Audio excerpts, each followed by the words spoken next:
La palabra enviada del Señor estará en Malaquías capítulo 4, versículos del 1 al 6. Porque aquí viene el día ardiente como un horno, y todos los soberbios y todos los que hacen maldad serán estopa. Aquel día que vendrán los abrazará, ha dicho Jehová de los ejércitos. Y no les dejará ni raíz ni rama, mas a vosotros los que teméis mi nombre, nacerá el sol de justicia, y en sus alas traerá salvación, y saldréis y saltaréis como becerro de la manada. Hollaréis a los malos, los cuales serán ceniza bajo las plantas de vuestros pies, en el día en que yo actúe, ha dicho Jehová de los ejércitos. Acordaos de la ley de Moisés, mi siervo, al cual le encargué en Horeb ordenanzas y leyes para todo Israel. He aquí yo os envío el profeta Elías, antes que venga el día de Jehová grande y terrible. Él hará volver el corazón de los padres hacia los hijos y el corazón de los hijos hacia los padres, no sea que yo venga y hiera la tierra con maldición. Este es el último libro del Antiguo Testamento y hoy no solo vamos a ver el último capítulo, sino los últimos versículos. Y aunque este libro tiene solo 4 capítulos, no por eso es menos importante, sino, como toda palabra del Señor, edificante. En estos versículos principalmente habla de los últimos tiempos antes de la venida del Señor, donde va a haber restauración a los que temen en su nombre. Quisiéramos que fueran muchos, pero será solo para los que perseveran hasta el fin. Dice el libro de los Hechos en capítulo 3, versículos del 19 al 21. Así que arrepentíos y convertíos para que sean borrados vuestros pecados, para que vengan de la presencia del Señor tiempos de refrigerio, y Él envía a Jesucristo que os fue antes anunciado, a quien de cierto os es necesario que el cielo reciba hasta los tiempos de la restauración de todas las cosas, de que habló Dios por boca de sus santos profetas, que han sido desde tiempos antiguos. Estas son las palabras del apóstol Pedro, a quien el Señor le dijo: a ti te daré las llaves del reino de los cielos, que no es otra cosa que la predicación de la palabra a través de un ser limpio de corazón, como lo que el Señor hizo con Pedro, quien está llamando aquí al arrepentimiento. Así muchos hoy en día están haciendo esa labor hasta los tiempos de la restauración de todas las cosas. Y el Señor ha de venir una vez que las cosas sean restauradas, y restaurar es volver al original, a aquellas cosas que Dios hizo y que tristemente con los años y con las generaciones se han ido distorsionando y mezclando. Pero nadie puede restaurar si no sabe cómo era el original. Dicho esto, empezamos en el versículo 1. Porque he aquí viene el día ardiente como un horno, y todos los soberbios y todos los que hacen maldad serán estopa. Aquel día que vendrán los abrazará, ha dicho Jehová de los ejércitos, y no les dejará ni raíz ni rama.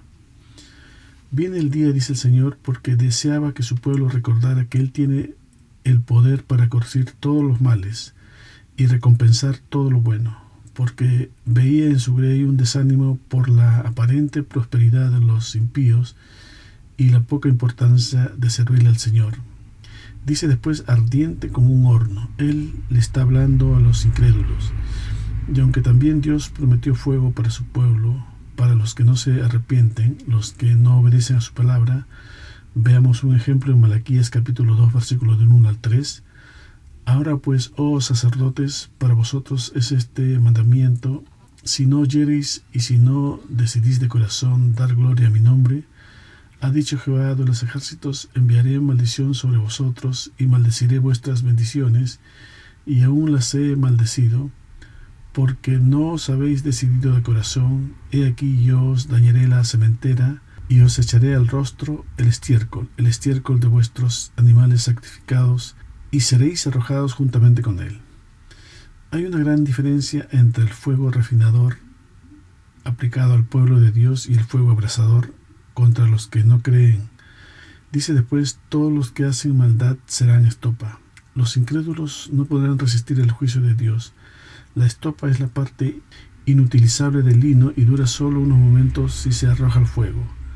Muchas veces algunos se salen del evangelio por las pruebas que se tiene que pasar, pero es mucho más duro para los del mundo. Y eso se está comenzando a notar en la gente incrédula. Dice después el versículo que estamos tratando: no les dejará ni raíz ni rama. En ese día venidero los incrédulos no tendrán esperanza de volver a la vida. Mientras quede una raíz hay esperanza, pero la esperanza se ha ido para estos porque el juicio de la eternidad es final. Versículo 2 de nuestro texto principal: mas a vosotros, los que teméis mi nombre, nacerá el sol de justicia, y en sus alas traerá salvación, y saldréis y saltaréis como becerros de la manada.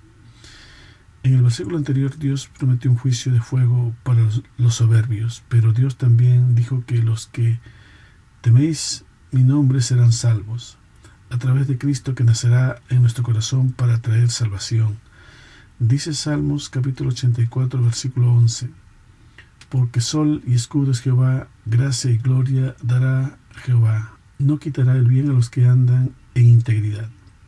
Sus alas es su luz. Dice Proverbios capítulo 6, versículo 23: porque el mandamiento es lámpara y la enseñanza es luz, y camino de vida las reprensiones que te instruyen. Y sobre la última frase de este versículo 2, es interesante que cuando a un becerro se le da libertad, salta de alegría. Muy impresionante verlos delante de uno. E igual lo mismo ocurre cuando alguien recibe el Espíritu Santo. Versículo 3 de nuestro texto base: hollaréis a los malos, los cuales serán ceniza bajo las plantas de vuestros pies en el día en que yo actúe, ha dicho Jehová de los ejércitos. Cuando llegue ese día de la victoria de Jehová en nuestros días, de haber vencido a todo lo malo. Versículo 4: acordado de la ley de Moisés, mi siervo, al cual encargué en Horeb ordenanzas y leyes para todo Israel. Esto se lo dice el Señor al pueblo de Israel, pero lo que vivió el pueblo de Israel está escrito para amonestarnos a nosotros. Ellos ofrecían lo peorcito de sus rebaños para el culto al Señor, pero según ellos estaban bien, y el Señor recordándoles de la palabra: acuérdense de lo que envié por medio de Moisés. Versículo 5 de nuestro texto principal: he aquí yo os envío el profeta Elías, antes que venga el día de Jehová grande y terrible. Aquí hay una promesa y una promesa de doble cumplimiento, ya que la profecía en ciertos casos es progresiva. Tiene distintos cumplimientos en el tiempo. Por ejemplo, cuando el profeta Daniel habló de la abominación desoladora, bueno, esa abominación desoladora se cumplió, tuvo su cumplimiento en los días de los macabeos. En esos días, entre otras cosas, fue sacrificado un cerdo en el templo. Esa palabra se cumplió, pero el Señor Jesús toma la misma profecía y la traslada a los tiempos finales y dice: cuando veáis la abominación desoladora del que habló el profeta Daniel, el que lee entienda. Lo mismo con lo del profeta Elías, que tuvo su cumplimiento en Israel literalmente, pero ahora para el pueblo de Dios en el mundo entero también debe cumplirse la misma profecía. Aquí la palabra está diciendo: yo envío el profeta Elías antes de que venga el día de Jehová grande y terrible. Bueno, el día de Jehová grande y terrible no ha venido. El día del Señor ya viene. Será un día de juicio para muchos y un día de salvación y de glorificación para otros. El Señor vendrá, pero antes de eso les enviará al profeta Elías. Tuvo dos cumplimientos porque Elías ya vino y era Juan el Bautista. Juan el Bautista era el Elías que había de venir, pero acontece que aquí nos habla de un Elías que vendrá poco antes de que venga el día del Señor. Continuamos en el versículo 6. Él hará volver el corazón de los padres hacia los hijos y el corazón de los hijos hacia los padres, no sea que yo venga y hiera la tierra con maldición. Serán días de restauración, así que cuando nos habla del profeta Elías tenemos que pensar entonces literalmente qué pasó con Elías, cómo estaba el pueblo de Israel en los días del profeta Elías. En esos días reinaba sobre Israel Acab, uno de los peores reyes impíos que tuvo Israel, casado con una mujer que no era israelita y era una mujer adoradora de Baal. Ella introdujo plenamente el culto a Baal. Fue entonces que Elías confronta al pueblo. Veamos en Primera de Reyes, capítulo 18, versículo 21. Y acercándose Elías a todo el pueblo dijo: ¿hasta cuándo claudicaréis vosotros entre dos pensamientos? Si Jehová es Dios, seguidle, y si Baal, id en pos de él. Y el pueblo no respondió palabra. Y les propuso aquel desafío de ver quién era el Dios que respondía, por fuego, donde primero sacrificaron los profetas falsos a sus dioses y no pasó nada, y luego le tocó el turno a Elías. Veamos en 1 Reyes capítulo 18, versículo 36. Cuando llegó la hora de ofrecerse el holocausto, se ofreció el profeta Elías y dijo: Jehová, Dios de Abraham, de Isaac y de Israel, sea hoy manifiesto que tú eres Dios en Israel y que yo soy tu siervo, y que por mandato tuyo he hecho todas estas cosas. Respóndeme, Jehová, respóndeme, para que conozca este pueblo que tú, oh Jehová, eres Dios, y que tú vuelves a ti el corazón de ellos. Entonces cayó fuego de Jehová y consumió el holocausto, la leña, la piedra y el polvo, y aún lamió el agua que estaba en la zanja. Viéndolo todo el pueblo se postraron y dijeron: Jehová es el Dios, Jehová es el Dios. Entonces Elías les dijo: prended a los profetas de Baal para que no escape ninguno, y ellos lo prendieron, y los llevó Elías al arroyo de Sison, y ahí los degolló. Vemos entonces que la característica del profeta Elías era que hizo volver el corazón del pueblo a su Dios, al Dios verdadero, al culto verdadero, y entonces viene este anuncio de que el profeta Elías volvería, y el profeta Elías se cumplió en los días de Juan el Bautista. Vamos a leer algo de este pasaje. Vamos a Mateo capítulo 17, versículos del 1 al 10. 6 días después Jesús tomó a Pedro, a Jacobo y a Juan, su hermano, y los llevó aparte a un monte alto. Y se transfiguró delante de ellos, y resplandeció su rostro como el sol, y sus vestidos se hicieron blancos como la luz. Y he aquí les aparecieron Moisés y Elías, hablando con él. Entonces Pedro dijo a Jesús: Señor, bueno es para nosotros que estemos aquí. Si quieres, hagamos aquí 3 enramadas, una para ti, otra para Moisés y otra para Elías.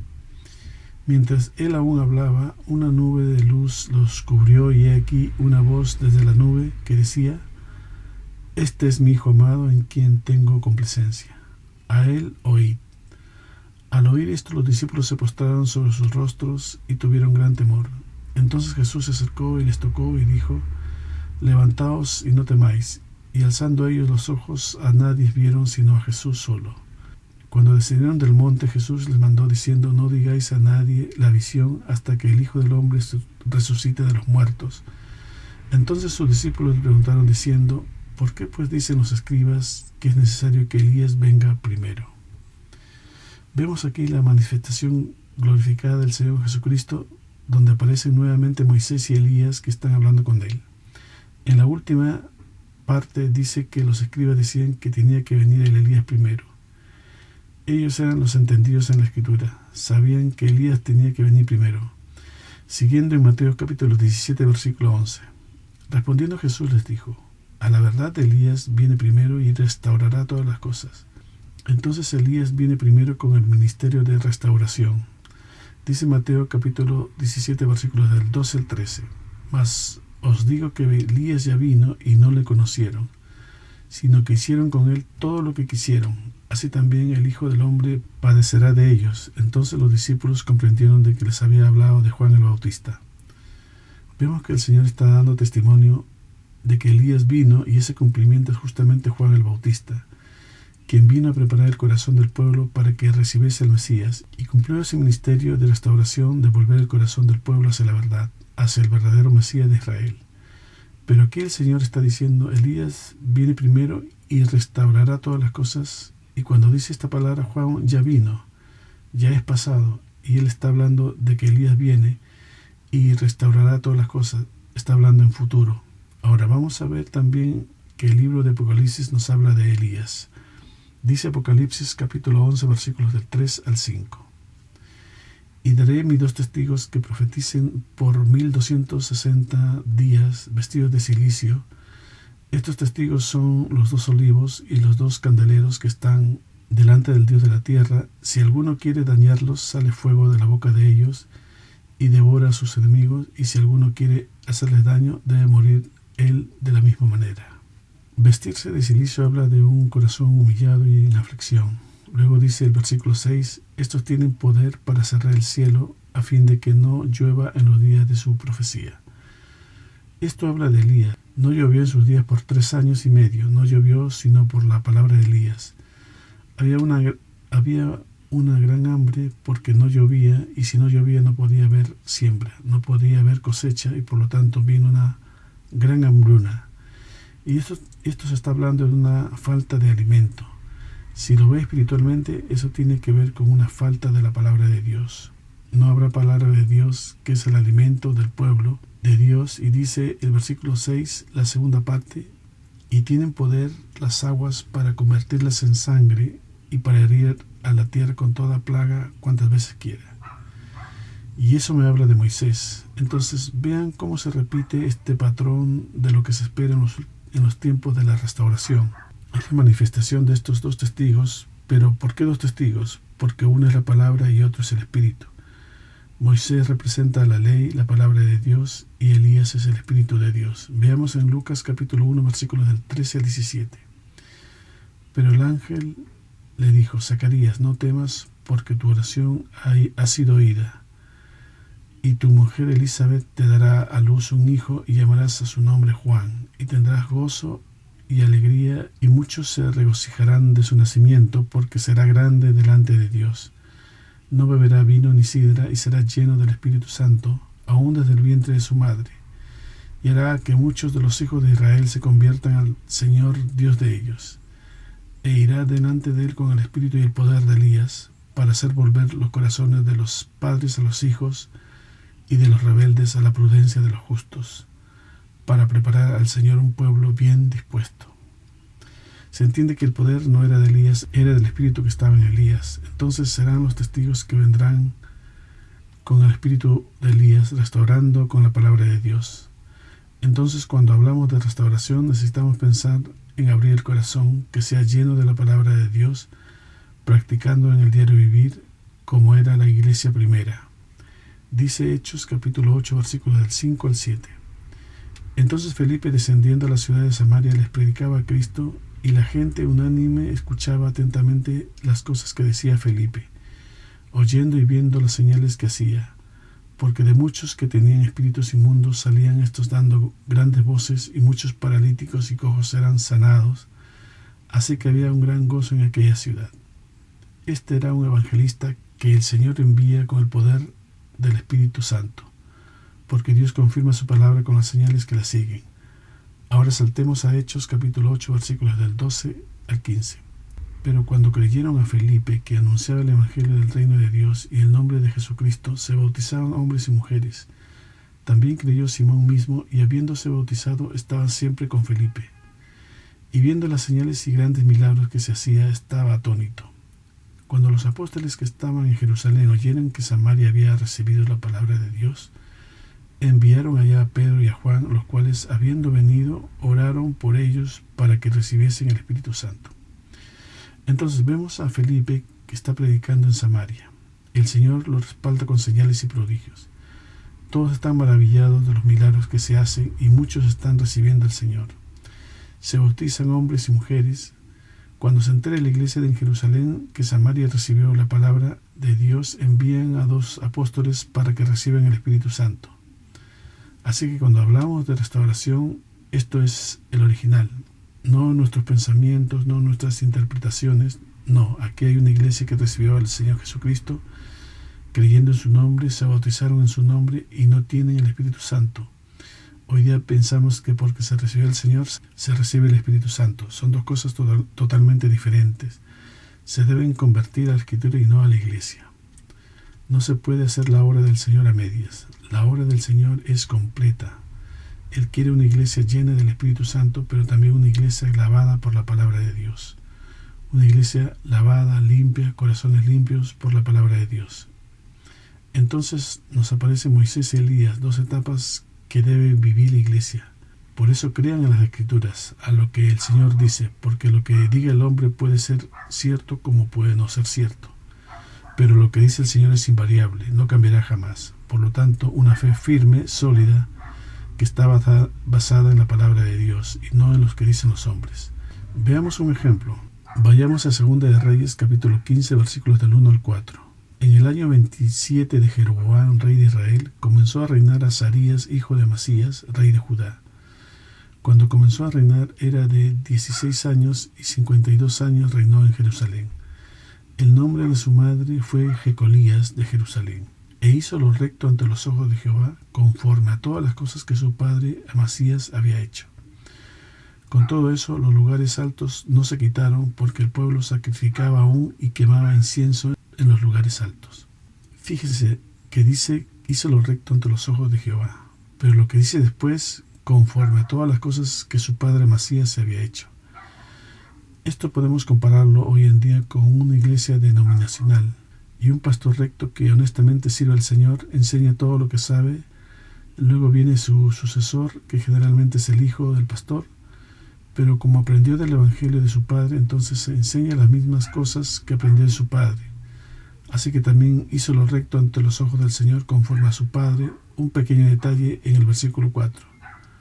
Con todo eso, los lugares altos no se quitaron porque el pueblo sacrificaba aún y quemaba incienso en los lugares altos. Es decir, había idolatría. Así es cuando uno se cría en una iglesia y aprende lo que se hace en esa iglesia, aprenden el evangelio de esa iglesia. Lo que estoy tratando de decirles es que cuando el hombre aprende el evangelio de los hombres, no puede percibir las cosas malas que hay. Ve, aquí hizo lo recto ante los ojos de Jehová, pero el pueblo seguía sacrificando en los lugares altos. Es como si dijeran, es normal, es algo que lo vio siempre. Lo vio desde que nació y su padre reinaba y el pueblo sacrificaba en los lugares altos, y ahora él es rey y el pueblo sigue sacrificando en los lugares altos. ¿Por qué razón? Porque no percibe, no puede el hombre captar las cosas que están mal en su iglesia, porque no se convirtió a las escrituras, se convirtió a la iglesia. Ahora, comparémoslo con este otro ejemplo, con otro rey, Josías. ¿Cuál es la diferencia de Josías con Azarías? Los dos hicieron lo recto ante los ojos de Jehová. Y aunque Josías era nieto de Manasés e hijo de Amón, ambos perversos, aunque comenzó a reinar a los 8 años, donde la naturalidad era toda corrupción, donde el libro de la ley estaba perdido, donde todo era tinieblas y todo lo que había era idolatría. Sin embargo, algo sucedió en los días de Josías, que estaban restaurando el templo y de pronto en esa renovación descubren un libro. ¿Qué será este libro? Se lo llevan al sacerdote, el sacerdote pide que se lo lleven al rey, y al oír las palabras del libro se quebrantó su corazón. Entonces lo precioso de Josías es que se convirtió a la palabra, no se convirtió a su papá, no se convirtió a lo que había en ese momento, a las costumbres que tenía. Josías se convirtió a las escrituras. Esa es la gran diferencia. Entonces, como la palabra es luz, le permitió ver el estado en que estaba el pueblo. Veamos en 2 de Crónicas, capítulo 34, versículos del 1 al 2. De 8 años era Josías cuando comenzó a reinar, y 31 años reinó en Jerusalén. Este hizo lo recto ante los ojos de Jehová, y anduvo en los caminos de su padre David, sin apartarse a la derecha ni a la izquierda. Dice aquí que anduvo en todo el camino, no de su padre literal, sino de su padre espiritual. Y no solo eso, dice 2 de Crónicas, capítulo 34, versículo 3. A los 8 años de su reinado, siendo aún muchacho, comenzó a buscar a Dios de David, su padre, y a los 12 años comenzó a limpiar a Judá y a Jerusalén en los lugares altos, imágenes de acera, escultura e imágenes fundidas. No solo eso, sino que reparasen la casa del Señor. Dice 2 de Corintios, capítulo 34, versículo 8. A los 18 años de su reinado, después de haber limpiado la tierra y la casa, envió a Safán, hijo de Azalías, a Amasías, gobernador de la ciudad, y a Joán, hijo de Joacás, canciller, para que reparasen la casa de Jehová su Dios. Y en esa reparación fue que hallaron el libro de la ley. Dice 2 de Crónicas, capítulo 34, versículos del 14 al 20. Y al sacar el dinero que había sido traído a la casa de Jehová, el sacerdote Hilcías halló el libro de la ley de Jehová, dada por medio de Moisés. Y dando cuenta Hilcías, dijo al escriba Safán: yo he hallado el libro de la ley en la casa de Jehová. Y dio Hilcías el libro a Safán. Safán lo llevó al rey y le contó el asunto, diciendo: tus siervos han cumplido todo lo que le fue encomendado. Han reunido el dinero que se halló en la casa de Jehová y lo han entregado en manos de los encargados y en manos de los que hacen la obra. Además de esto, declaró el escriba Safán al rey, diciendo: el sacerdote Hilcías me dio un libro, y leyó Safán en él delante del rey. Luego que el rey oyó las palabras de la ley, rasgó sus vestidos, y mandó a Hilcías y a Hicam, hijo de Safán, y a Abdón, hijo de Micaía, y a Safán escriba, y a Asaías siervo del rey, diciendo: andad, consultad a Jehová por mí y por el remanente de Israel, de Judá, acerca de las palabras del libro que se ha hallado, porque grande es la ira de Jehová que ha caído sobre nosotros, por cuanto nuestros padres no guardaron la palabra de Jehová, para hacer conforme a todo lo que está escrito en este libro. Hallaron el libro, estaba perdido en la casa de Jehová, no conocieron el valor que tenía el libro. Luego dice que cuando el rey oyó, rajó sus vestidos, le dio una aflicción, un pesar. Eso ya casi no pasa en la iglesia de hoy, no conocer el temor de Dios. El rey Josías sí, así que manda a limpiar todo. Veamos lo que había. En 2 de Reyes capítulo 23 versículos del 4 al 10. Entonces mandó el rey al sumo sacerdote Hilcías, a los sacerdotes de segundo orden y a los guardianes de la puerta, que sacasen del templo de Jehová todos los utensilios que habían sido hechos para Baal, para Acera y para todo el ejército de los cielos, y los quemó fuera de Jerusalén en el campo del Cedrón, e hizo llevar las cenizas de ellos a Betel, y quitó a los sacerdotes idólatras que habían puesto los reyes de Judá, para que quemasen incienso en los lugares altos en las ciudades de Judá y en los alrededores de Jerusalén, y asimismo a los que quemaban incienso a Baal, al sol y a la luna y a los signos del zodíaco y a todo el ejército de los cielos. Hizo sacar también la imagen de Acera fuera de la casa de Jehová, fuera de Jerusalén, al valle del Cedrón, y los quemó en el valle del Cedrón, y la convirtió en polvo, y echó el polvo sobre los sepulcros de los hijos del pueblo. Además derribó los lugares de prostitución idolátrica que estaban en la casa de Jehová, en los cuales tejían las mujeres tiendas para cera, e hizo venir todos los sacerdotes de las ciudades de Judá, y profanó los lugares altos donde los sacerdotes quemaban incienso, desde Geba hasta Berseba, y derribó los altares de las puertas que estaban en la entrada de la puerta de Josué, gobernador de la ciudad, que estaban a la mano izquierda, a la puerta de la ciudad. Pero los sacerdotes de los lugares altos no subían al altar de Jehová en Jerusalén, sino que comían panes sin levadura entre sus hermanos. Asimismo profanó a Tofet, que está en el valle del hijo de Hinón, para que ninguno pasase su hijo o su hija por fuego a Moloc. Todo esto, ¿por qué? Simplemente porque el libro de la ley estaba perdido. Todas estas cosas que quitó Josías era lo normal para los reyes anteriores. ¿Cuántos reyes pasaron por esta realidad y no percibían el estado en que estaba el pueblo? ¿Cuántos reyes pasaron desde Salomón? Y todos vieron toda esta idolatría y no percibían y no se daban cuenta. Veamos en Jeremías capítulo 23 versículos del 25 al 29.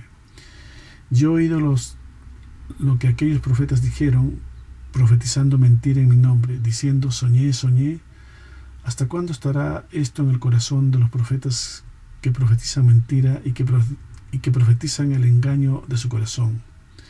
¿No piensan cómo hacen que mi pueblo se olvide de mi nombre con sus sueños que cada uno cuenta a su compañero, al modo que sus padres se olvidaron de mi nombre por Baal? El profeta que tuviera un sueño cuente el sueño, y aquel a quien fuere mi palabra cuente mi palabra verdadera. ¿Qué tiene que ver la paja con el trigo? Dice Jehová.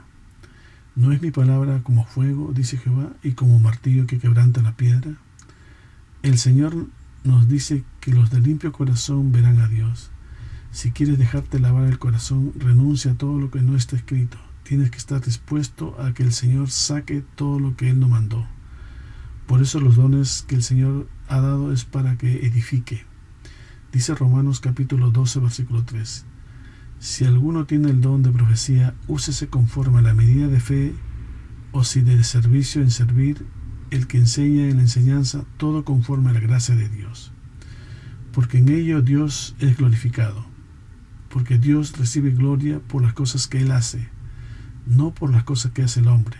Dios no es glorificado por cosas que hagamos en la carne. Dios no recibe gloria por eso. Dios recibe gloria por la gracia que Él da a cada uno, para que tengan fruto del Espíritu. El fruto no lo da la iglesia, es su relación con el Señor lo que produce fruto. De ahí viene la importancia de la restauración. Hay personas que pueden estar haciéndolo equivocado, pero no pueden ver porque han aprendido de la iglesia denominacional, no de las Escrituras. Y ya para ir terminando, entonces Cristo no vendrá hasta que todo esté restaurado. El espíritu de restauración como el que tenía Elías va a venir. Esta restauración, por supuesto, traerá muchas pruebas, porque para la restauración se necesita de revelación e intimidad con el Señor. Pero lo vale. Dice Romanos capítulo 8, versículos del 18 al 21. Pues tengo por cierto que las aflicciones del tiempo presente no son comparables con la gloria venidera que en nosotros ha de manifestarse, porque el anhelo ardiente de la creación es el aguardar la manifestación de los hijos de Dios, porque la creación fue sujetada a vanidad no por su propia voluntad, sino por causa del que lo sujetó en esperanza, porque también la creación misma será libertada de la esclavitud de la corrupción, a la libertad gloriosa de los hijos de Dios. Para esto los hijos de Dios tienen que alcanzar la estatura del varón perfecto, porque la iglesia de Cristo es una iglesia que va a restaurar, y el apartarnos y el batallar con las cosas de este mundo produce dolor y aflicción en nuestro interior. Pero en Cristo somos más que vencedores. Por eso dice 2 Corintios capítulo 4, versículo 17.